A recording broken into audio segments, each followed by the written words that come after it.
The exercises I'm going to guide you through can be triggering. If you, like many writers and myself, dig deep into personal life experiences in order to inform your story and your characters, the role-playing that you will be doing as your characters can be triggering.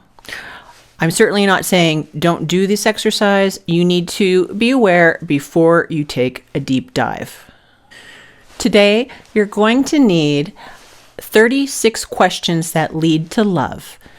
This is a psychology paper written by Arthur Aaron. You can find the original 36 questions online. Just do a search, or you can visit my Patreon at patreon.com/kittyturner, and you'll find all of my worksheets there, including the 36 questions that I have modified for novelists.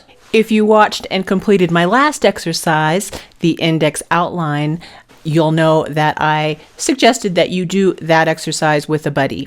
This one, it's your choice.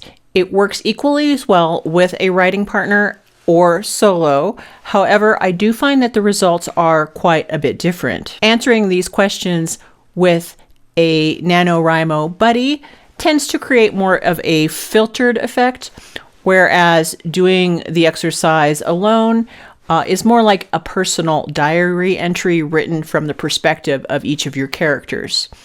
The result is different. I've done it both ways, and I haven't fully determined which I prefer.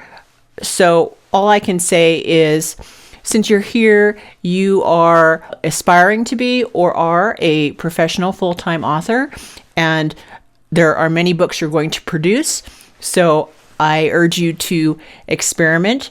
Try one way with this novel and another way with a future book, and compare the results and fine-tune it to see what you prefer.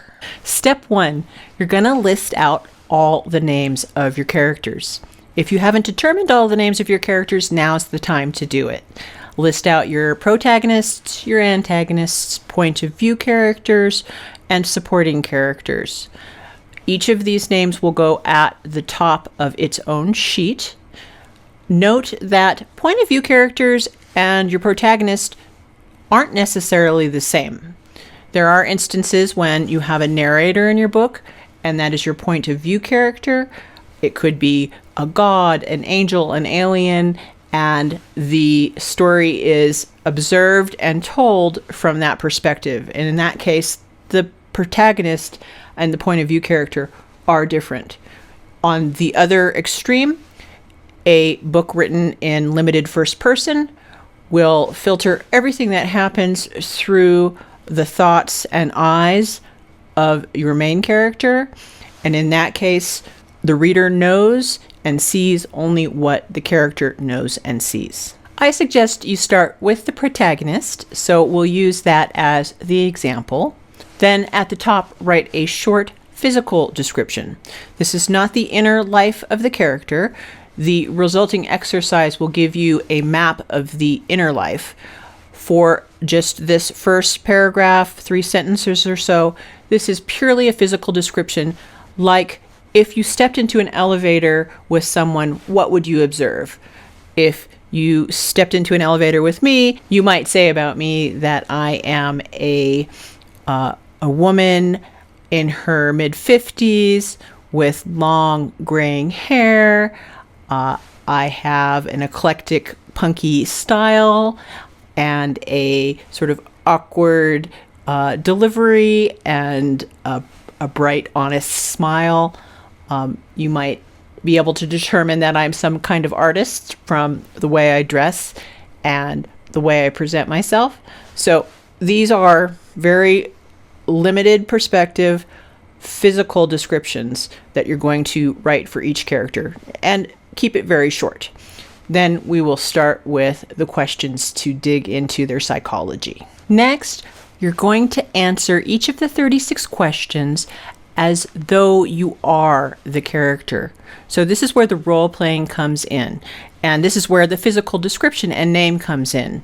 You take on the name, you visualize the physical aspects of this character, and then you answer the questions as though you are them. Now, I do sometimes like to pair certain characters together, oftentimes protagonist and antagonist or love interests, and have them answer back and forth. So I'll ask the first question to the protagonist, and then the same question to the antagonist, and pretend they're going back and forth. That works for certain types of characters. More easily accomplished is having the characters speak to you as a neutral party. So you are perhaps a psychologist or a unbiased observer. The results, again, tend to be different if you have characters asking the questions of each other. The answers tend to be a little more surface, a little more like a real interaction where people are putting on a persona and they may not be entirely honest. On the other hand, if you're role-playing both the character and the psychologist or the question taker, then the answers tend to be really kind of pure from the inner self of the character. They're not pulling any punches. They're not hiding anything. They'll tell you straight up exactly what's important to them, what they think, what they feel. So if I'm honest with you, I do sometimes cherry pick the questions. For supporting characters, I almost never answer all 36 questions. I ask perhaps 10 questions of those characters. However, if I skip this process with any of my characters, it's very noticeable. They are not nearly as deep and rich. My writing profile as a NaNoWriMo novelist and participant for many years is that I am a pantser who has realized that planning, plotting, outlining before the event really makes a big difference. And I don't run into traps and plot holes when I do this preliminary work. You're probably wondering about these questions. Of course, you can get the worksheet from my Patreon or just search for it, but here are a few of my favorite questions from the questionnaire. Given your choice of anyone, living or dead, who would you choose to have dinner with? Tell me your life story in 4 minutes. If you were able to ask a crystal ball any question about your future and get an honest answer, what would you ask the crystal ball? Or, when was the last time you cried in front of anybody? And when was the last time you cried by yourself? I see her admiring this person and wanting to have this dinner because she feels like there's a lot holding her back. Like she needs to make money to just pay her just feed herself and stuff like that. So she has to take multiple jobs, and she's really struggling with, she has this kind of identity that she aspires to, which would be like this female sailor. First published in 1997, Arthur Aaron developed these closeness generating questions to allow people to be vulnerable with each other. So they are designed to instantly create intimacy.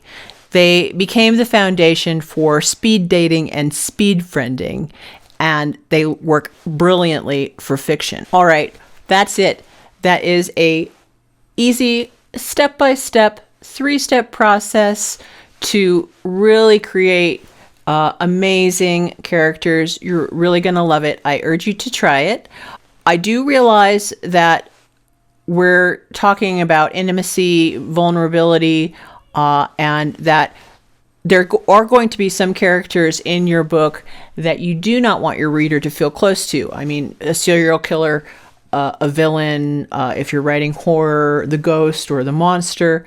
However, keep in mind that you, as the author, will want to know these characters intimately, and you will perhaps have the love of a parent for them. You are, after all, their creator. Thanks for watching. I hope you enjoyed that exercise.